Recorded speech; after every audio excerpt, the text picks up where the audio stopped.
Welcome to the Wired for Success podcast, your show for ambitious, mission-driven entrepreneurs who want to build million-dollar businesses without sacrificing their health, relationships, or happiness, who understand that in order to build their empire, they need a solid foundation, and that the more they are thriving, the more their business is thriving too.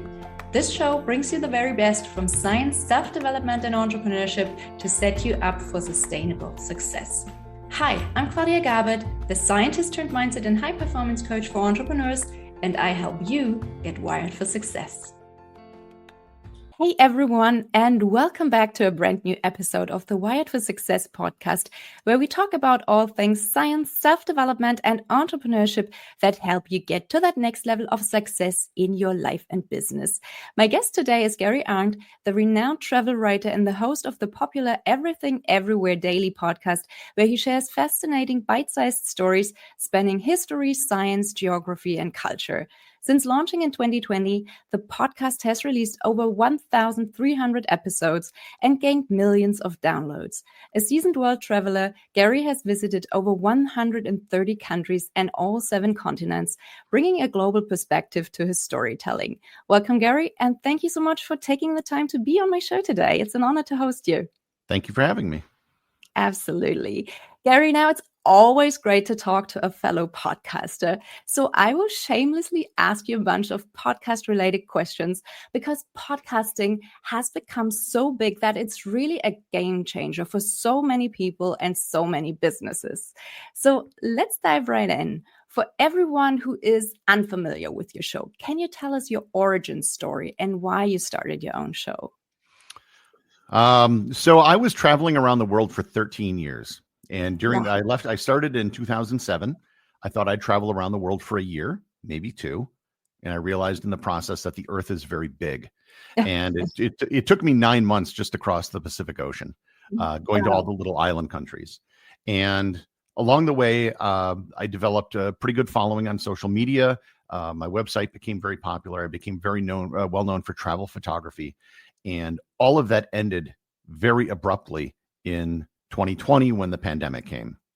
Yeah. And everything I had going on collapsed in a matter of 2 weeks. The entire travel and tourism industry basically just vanished. All the contracts I had going were canceled. All the visits to my website were gone because nobody was planning trips anymore. Nobody really cared about it. And I knew that I had to make a change. Before that started, I was already having some problems with where the industry was going because when I started, there really was no social media.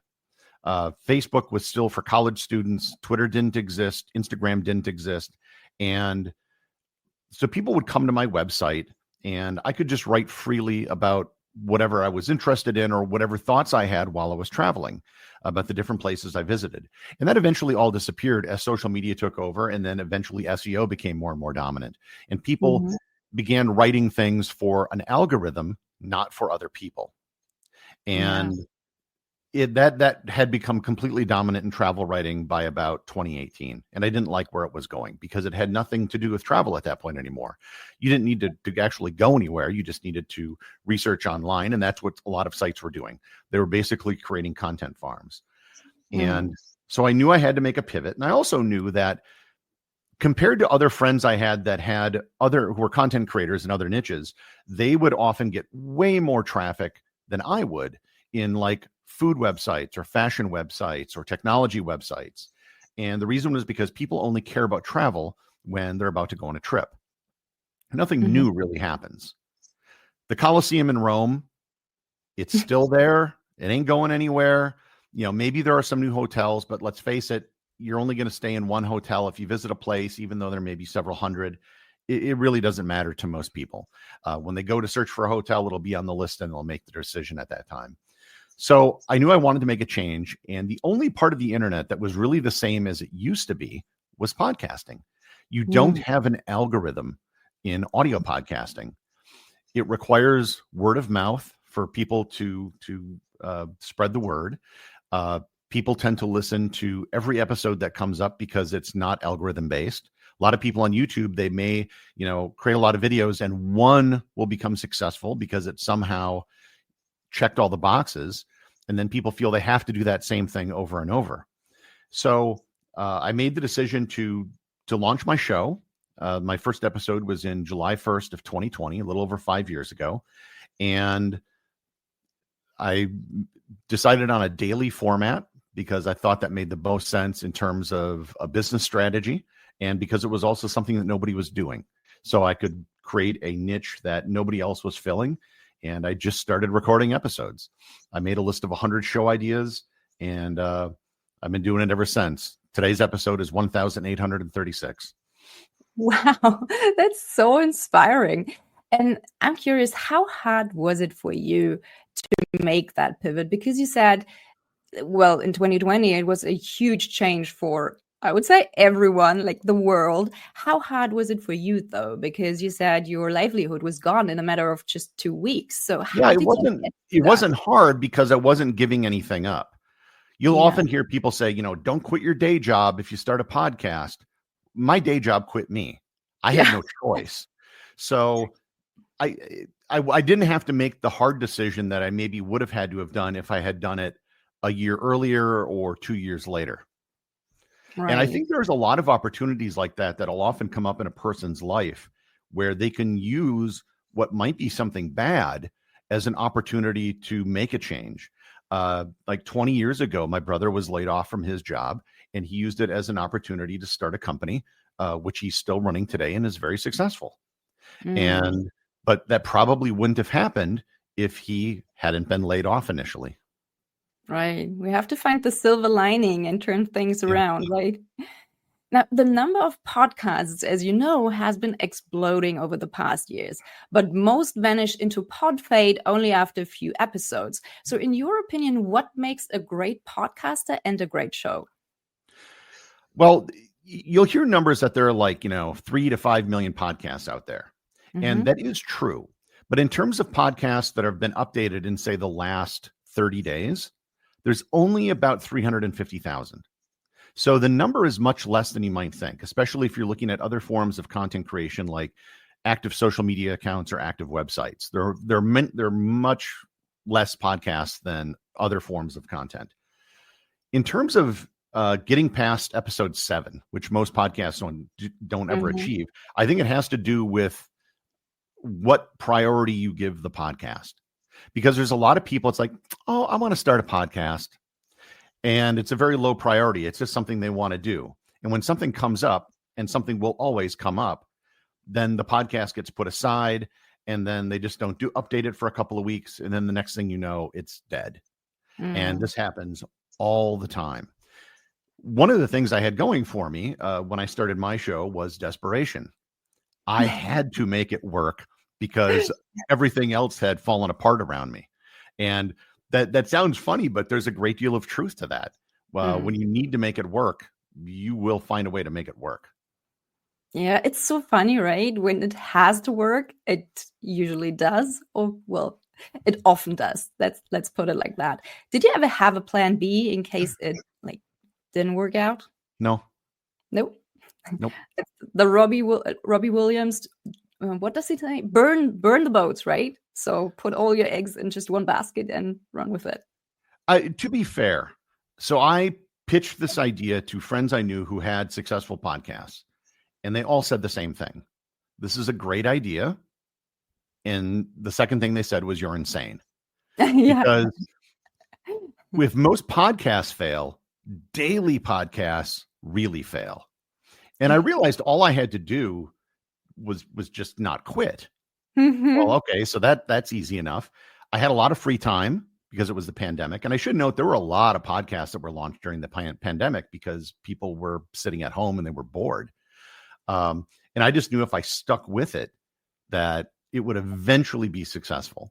And that's exactly what I did. It took about 18 months for me to get to a point where I could say I was making some money from it, enough to maybe cover basic costs. And then a year after that, so about 2.5 years in, where I was making enough to make a comfortable living from it. Wow, that's amazing. And what do you enjoy most and least about your podcast when being a podcast host? The actual recording the podcast is trivial for me. So I have a scripted monologue show, which means I have no guests. So I don't have to coordinate a time. I don't have to worry about how entertaining the guest is going to be, any of that. But I do have to write the script, and that's what takes up most of the time. So that it's about a 2,000 word script that will be about, 12 minutes of content, and writing the script can take several hours a day. I would say I've got it down to a point now where I can do one in maybe 3 to 4 hours. That's because I've done it 1,500 times at this point. But that's kind of the difficult part. And what's great is the name of my show is literally Everything Everywhere. So I can really talk about whatever I want. And I'm sure if you've ever listened to podcasting gurus that give advice, one of the things that they'll say is, oh, you have to have a niche. You have to really niche down. And I violate every rule that people tell you to do with podcasting. I don't really have a niche, at least not like a lot of people suggest. So I cast a very wide net. Like I said, I did kind of quit my day job, but it's all kind of worked out for me. Yeah, that would have been my next question. Like, it sounds very broad and like the opposite of what everyone tells you to do, like niching down, finding your tribe. It is a niche in and of itself. I appeal to people who are intellectually curious and like learning. Yeah. So there are some things that, obviously, despite the name, I'm not going to talk about. I don't provide health tips or business advice or anything like that. I deal with history, geography, culture, science, mathematics, things like that, so people can learn. And so that is, a niche. You would classify it as an educational podcast. Yeah, makes sense. Have you found that artificial intelligence can help you prepare your episodes, or is it still just you and doing your research? Well, I use it for a few things. One of the things I'll use it for quite frequently is creating episode artwork. Because I don't want to, because I have to do a show every day. I don't want to waste a lot of time on artwork. And especially if I'm doing a historical episode, there's not images available for a lot of things. Or if there is, it's a painting that there's just one painting that's available and the rights for it are confusing. So it's a lot easier to just have AI create a square image that I can use for my episode artwork, and then I don't have to worry about it. It's like, create an image of the Emperor Constantine fighting at the Milvian Bridge. And boom, I got it, and I can just use that. So that makes that very simple. And then I have certain topics that are very broad. I'll do broad episodes and I'll do very specific episodes. And the broad episodes are often very difficult to narrow down what it is I'm going to talk about. And so what I've used AI for a couple times is to, like I did an episode on the Greek gods. There's a lot of Greek gods. And to fit it into the time constraints of my show, I needed to provide some limits around it. So I just did an AI query. It's like, well, give me an outline of the major Greek gods. And, they gave me a list that I could pare down. It's like, okay, this is something manageable that I could do in an episode. What do you think about like the latest fads, like AI producing podcast episodes, like completely artificial intelligence based podcasts? I have yet to hear of one that is successful. I find it so weird, right? It's so weird. I think that as AI becomes more and more prevalent, there will be a desire for more and more human connection. Yeah, I agree. The problem is a lot of people are thinking like, oh, I'll use AI and my workflow will be all so efficient. And what they're forgetting is everyone can do that. There's nothing special about you if you're using AI. What's going to, like in a world with IKEA, where you can go and get a mass-produced table, finding a craftsman who can build a table becomes more special because not a lot of people can do that. Or you can go to the store and get mass-produced bread, which I assure you is a much bigger problem in the United States than it is in Germany, because our bread is horrible. Finding a neighborhood baker becomes that much more important. So I think in a world of AI, you're going to see certain things shift towards human-created products. And in the area of things like podcasting, you can tell if something is made by AI because it's almost too perfect. That there needs to be errors or ums and ahs or things like that, or inserting an opinion somewhere or a joke, which AI doesn't really do that well, that will make it human and have a real connection with someone. So I'm not too worried about it in this industry. No, me neither. In terms of increasing visibility, reach, and subscriber numbers, what strategies and tactics did you implement that helped you grow your show, and which did not work for you at all? Well, I can tell you what didn't work.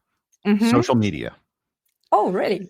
So, and this is not just me saying this. I've talked to many very successful. So my show gets 1.5 million downloads a month right now. It's about to have its 50 millionth download. And I've talked to other successful podcasters with shows bigger than mine, and they all basically say the same thing. Social media doesn't work. And the reason is because the people you're reaching out to, a large percentage of them on social media will not be podcast listeners.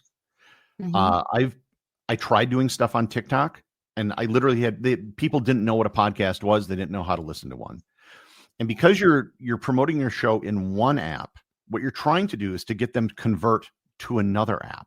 That is very difficult. And what I found, and this was even through growing social media, with my travel photography, you promote and grow an app within that app or within that platform. So the best place to promote a podcast is within the podcasting ecosystem. So one of the things I did when I started is I purchased ads on podcast apps, and many third-party apps let you do this. Castbox, Podbean, Overcast.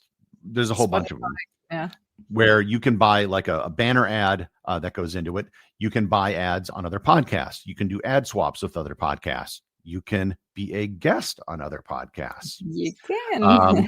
You can. So there's a whole bunch of things that you can do within the podcasting ecosystem.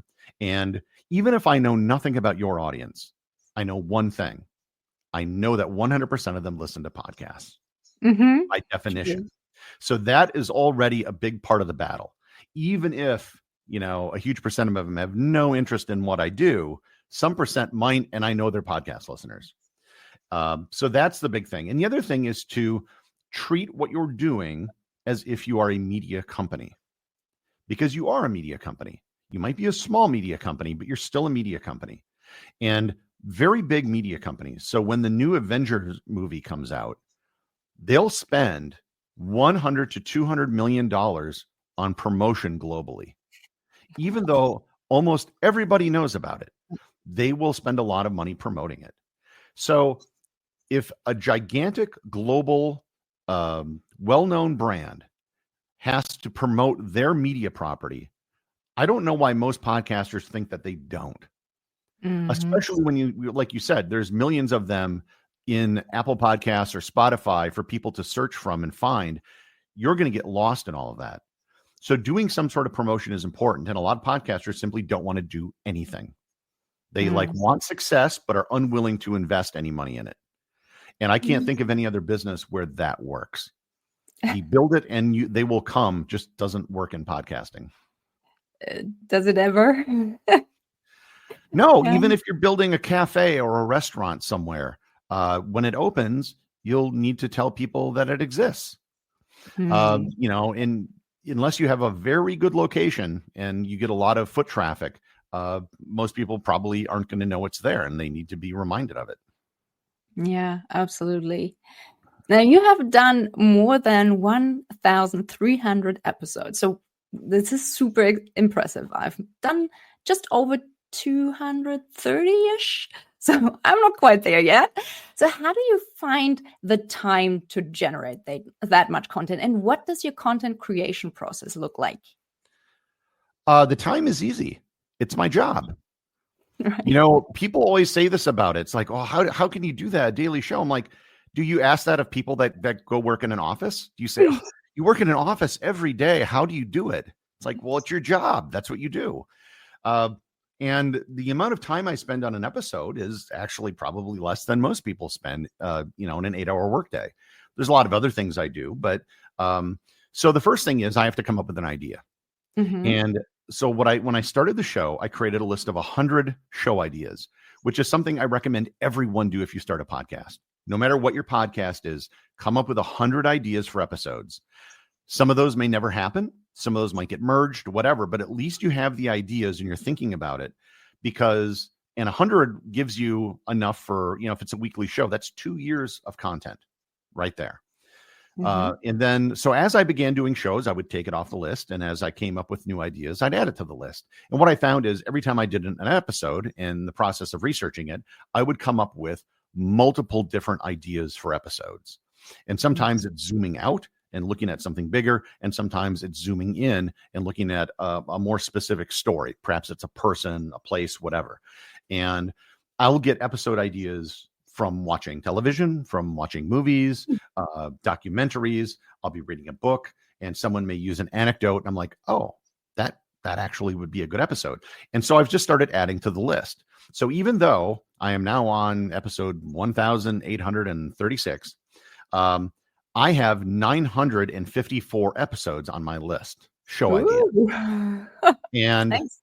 Some of those may never see the light of day. Some of those may be merged with other ideas. But I know that, if I'm ever stuck for what I'm going to do in a given day, I can always just look to the list and find something that I find interesting and go there. But I think this idea of constantly be thinking of show ideas is a very good habit for anyone to get into, regardless of the topic of your show. Because at the end of the day, that is what's really going to keep people listening. Yeah, you become an idea collector. Do you ever get bored? Like, do you think you reach a point where you find like it's just not interesting anymore? Or do you always find something interesting and new to talk about? It's not boring for me because I can literally talk about anything. And the other thing that really motivates you is I have so many listeners now, and the feedback I get is really something I never expected. I will get people who are truck drivers who spend their day, in their truck and they listen to my podcast. There's a man in the Philippines who owns a restaurant and they play my podcast all day in the background. I have 11-year-old kids who listen with their parents as they get dropped off to school, or they'll listen at breakfast and they will then talk about that episode. I keep the podcast very clean, so it's safe. It's not for children, but it's safe for children. And if you happen to be a very smart 11-year-old, I've had parents say that I'm their kid's favorite teacher. Kids say they learn more listening to the show than they do in school. So that kind of feedback keeps you going. Even though I may be sitting, in my apartment working on a show by myself, I know that there's going to be tens of thousands of people listening after this goes live, who are going to be getting something from that show. So that's a pretty strong motivation to know that. And if I'm, for whatever reason, late by an hour, I will hear about it. Yeah, that's awesome. Yeah, that really is a great motivation, and a great motivation maybe for our listeners as well, to leave a comment or to reach out to the podcast host, because it really helps us keep going, right? To have those people in the background cheering us on. Yeah, it's not like YouTube or social media where you do at least get a like or something. There's no likes in podcasting. But even, I get people who contact me on Twitter. I get people who send me emails directly. The Spotify now has episode comments, which I get a fair number of those. And you can always just leave show reviews on like Apple Podcasts. Those are all great. And I really encourage people to do that if you enjoy a show. Yeah, I agree, obviously. How quickly did you start to monetize your show, and which monetization strategies do you use? Because there are a lot of different ones out there, right? Generally speaking, and this is a generalization because there is some middle ground. You have two ways generally to monetize a podcast. A niche podcast is going to have a smaller targeted audience and will usually be able to sell their own product or service. A coaching service, a course, a book, a conference, whatever. And there are some people who are very successful doing that with audiences that are not huge. On the other end, are podcasts that reach a very wide audience, and their primary form of monetization will be advertising. And obviously people with a big audience can sell their own product, and you can do sponsorships on smaller shows. But by and large, those are kind of the two endpoints. And mine is definitely on the advertising side of it. That's pretty much where all my income is coming from. One of the things I did do with the very first episode of the show is I began inserting ads into the show to get people accustomed to it, even though I had no advertisers. And one of the things I did is I signed up for affiliate programs for like audible.com and other things. And I just made my own ads and directed people to the URL that served as the affiliate code. It did not work very well, but I think in the long run, it paid off in that everyone assumed from day one that this was a show based on advertising. Yeah, I think that's something that sometimes people get really annoyed by, because I've had some shows where I think the podcast host actually overdid it. And then I think people can start to lose interest, right? Or get annoyed, at least. I have set from the very first episode, I had a format for the show. The first thing you always hear is my voice. So I have a cold open, not an ad, the first thing you hear. I have 2 1-minute ads and then the body of the show. And that is the format for every single show, and I don't deviate from it. There will never be 3 ads, and the ads are never going to be 3 minutes long or anything like that. Because of the rather short nature of my show, 2 is the limit, and that's what I've stuck with, and that's worked. A couple of people have complained, but for the most part, people don't. Have you tested the number of ads, or have you just decided and stuck with that? I just decided. Right. From a testing standpoint, I know 1 would be less money, and I know 3 would be more time. So it just seems like a happy medium. Get it. Now, since I love traveling as well, I'm curious, what places are still on your travel bucket list? Quite a few, actually, of like countries I haven't been to. There's only 2 countries in Europe I haven't been to, Moldova and Ukraine.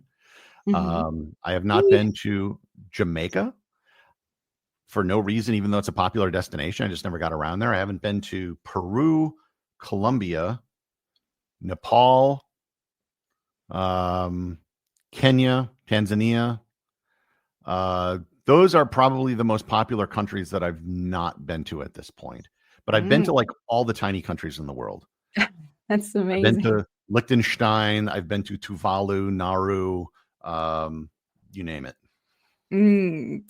Well, as much as I love traveling, I also find it pretty exhausting, especially the packing and unpacking stuff and all that kind of, and the planning and scheduling. So how do you prepare for your travels, and how do you stay healthy and sane on tour? Well, when I was traveling full time. So it wasn't a matter of packing and unpacking. I was just living out of a bag for years. And I never really planned that much. I would just kind of like, oh, all right, where am I going next? And, what's interesting to see around there. And that is what I did. So it wasn't when you're on holiday and let's say you leave home and go somewhere, you have a finite amount of time and you don't want to waste it. But when your travels are open-ended, it gives you a lot more freedom to kind of travel at your own pace, go where you want to go and see what you want to see. So I avoided a lot of those problems by just traveling that way. And I should also add, since the pandemic and when I started this podcast, I haven't been anywhere. I have not taken my camera out of my bag in 5 years. My last international trip was when I came home from Portugal in 2020.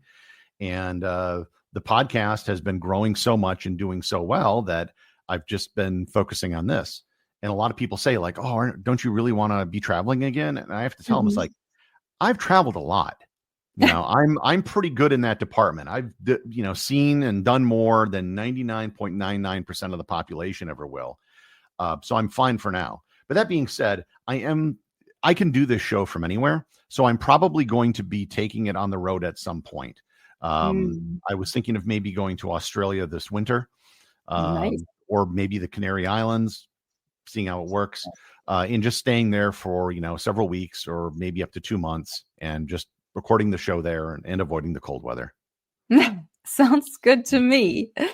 Now, as you mentioned, your life is pretty colorful. You have been kicked out of a country, you swam with whale sharks, you rode out a tsunami. Was there ever a moment when the world tested you in a way that completely redefined your values or changed your point of view?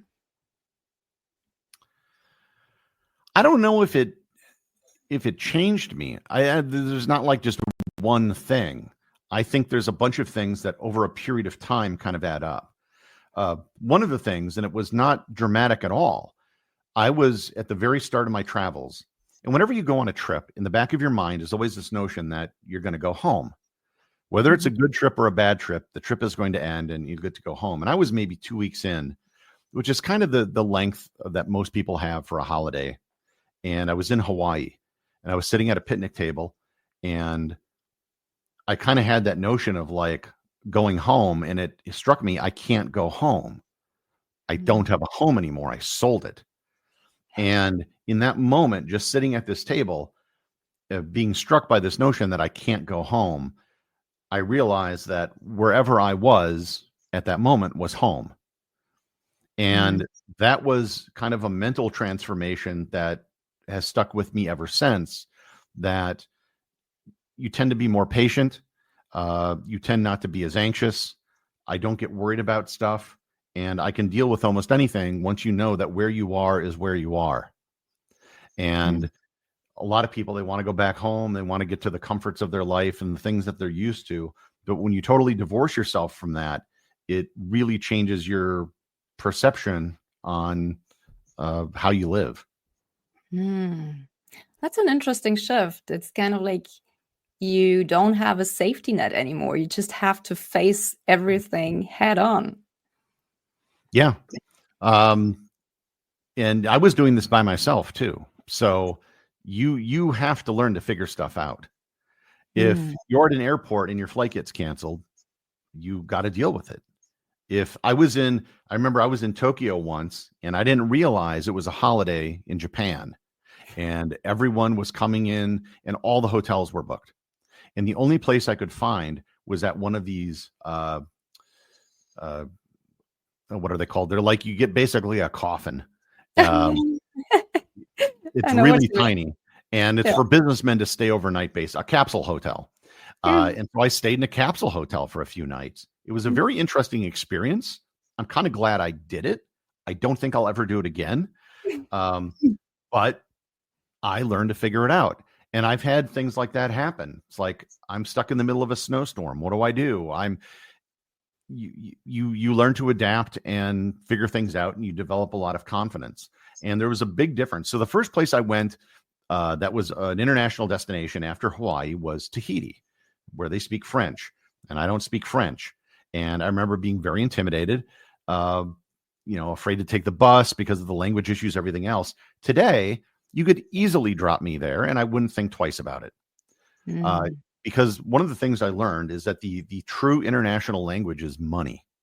And that if you have money to spend, people will find a way to take your money and, give you whatever it is you're looking to buy, whether you're in a market or whether you're doing something. I mean, if you're on a bus, why are you on the bus? You are on the bus because you want to take the bus. You want to go somewhere. I remember being in Japan at this one hotel in a remote island in the south. Nobody spoke English, but it was 7 p.m. I went to the restaurant. Well, why are you at a restaurant at 7 p.m.? You want to eat dinner. And so they figured it out and they brought me out a bunch of food, and it was fantastic. And I don't even know what I ate, but it worked. And you can get by like that, in a lot of the world. And that's just a matter of confidence, and you just learn to deal with it. And I think that's what traveling does for you. It takes you out of your autopilot setting, and it really forces you to stay mentally agile and flexible, kind of. Oh, absolutely. Especially long-term travel. I've developed an appreciation for people I've met in Africa who, even though we may say that they're very poor, they've developed ingenious solutions to many different problems in life. That you look at and it's like, wow, that's incredible that you figured that out. Using a generator and a motorcycle motor to create electricity, or, developing simple bridges over potholes, or fixing them themselves, or doing things like that, where, again, they didn't have the safety net to rely on. So they had to find their own solutions, and they were always able to find something. Now, you've said that there's no single best place in the world, and I agree. So here's a philosophical question for you.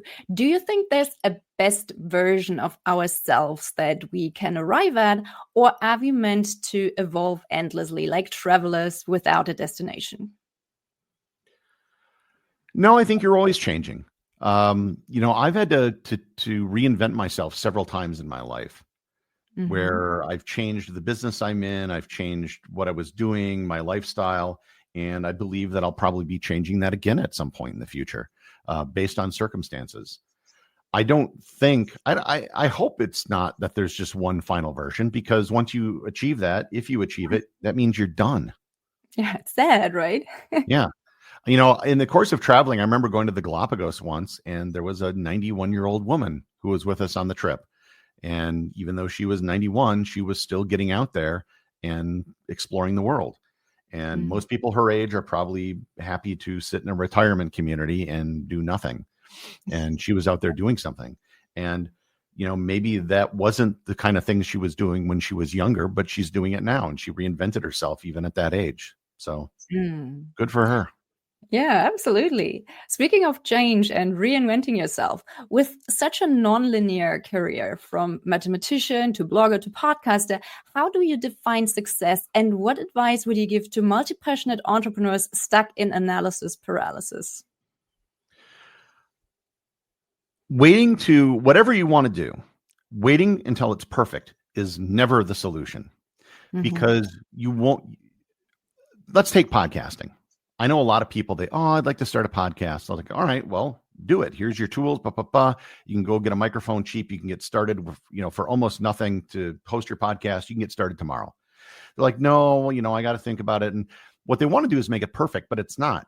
Your first episode will be your worst episode, because no matter how good it is, it has to be your worst episode, because if it's not, that means you're getting worse, not getting better.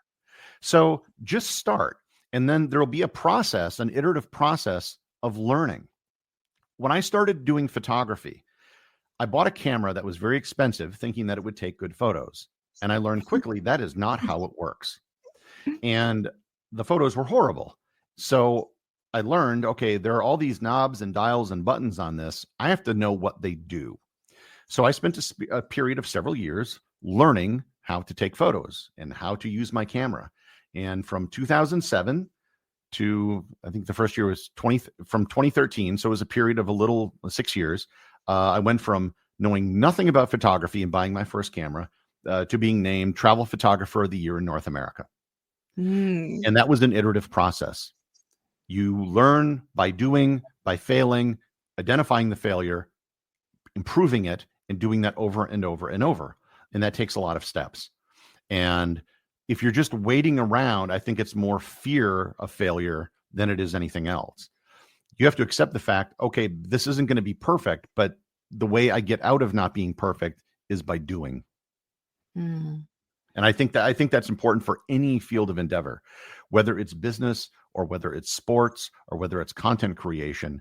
That's something you're going to have to go through. Yeah, I agree. I think it's really hard for people to accept that you're going to suck in the beginning. I think that's one of those mindset shifts that's really hard for a lot of people. I mean, but the greatest concert pianist in the world at one point was a 4-year-old who sat down at the piano for the first time, and they were awful. Maybe they had a gift, but it didn't manifest itself overnight.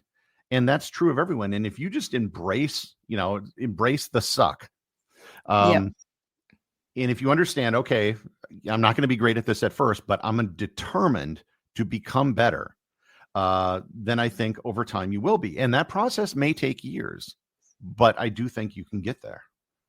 I agree. Now, with all that you have achieved so far, what's next for you? What are you excited about these days? I'm trying to grow my podcast. I'm in my 50s now. This will probably be one of the last big things I do. The show currently gets, like I said, 1.5 million downloads a month. I think I can double that. Wow. I look at other shows out there that are in kind of a similar genre, and they're much bigger than mine. So I think there's room to possibly even expand the show tenfold. But that's going to take a lot of work and a lot of money. So I'm going to have to reinvest what I'm making into the show to achieve that. And that's really one of my goals. I think I've done a good job of creating something that people like. There's a thing on my show called the Completionist Club. It's for people that have listened to every episode of the podcast. Cool. And I have 1,800 episodes, and there are thousands of people, self-proclaimed members of the Completionist Club, that show a level of devotion and, quite frankly, fanaticism about this topic. And if I can get thousands of people to spend quite literally weeks of their life listening to my voice, then I think that there has to be an even bigger market for it for people that just haven't discovered the show yet. So that's what I'm focusing on right now. Best of luck for that. So last but not least, where can listeners find you online if they would like to learn more about you, connect with you, or check out your show? Wherever you are listening to this podcast right now, just search for Everything Everywhere Daily and hit subscribe. Awesome. Gary, thank you so much for sharing your story and all those insights with us today. It's been great talking with you. Thanks for having me. Keep up the great work. Take care and talk soon. Bye. Thank you so much for listening to the Wired for Success podcast. I hope you've enjoyed this episode. If you did, please take a sec to rate and review my show or share it with a friend. That way you can support the show and help me reach and support other entrepreneurs like yourself as well. If you would like my help to figure out how you can go from overwhelmed and overworked hustler to empowered and confident leader, check out my website at www.wiredforsuccess.solutions and book a free 20-minute strategy session with me. Can't wait to help you get wired for success. Until next time, take care. Bye.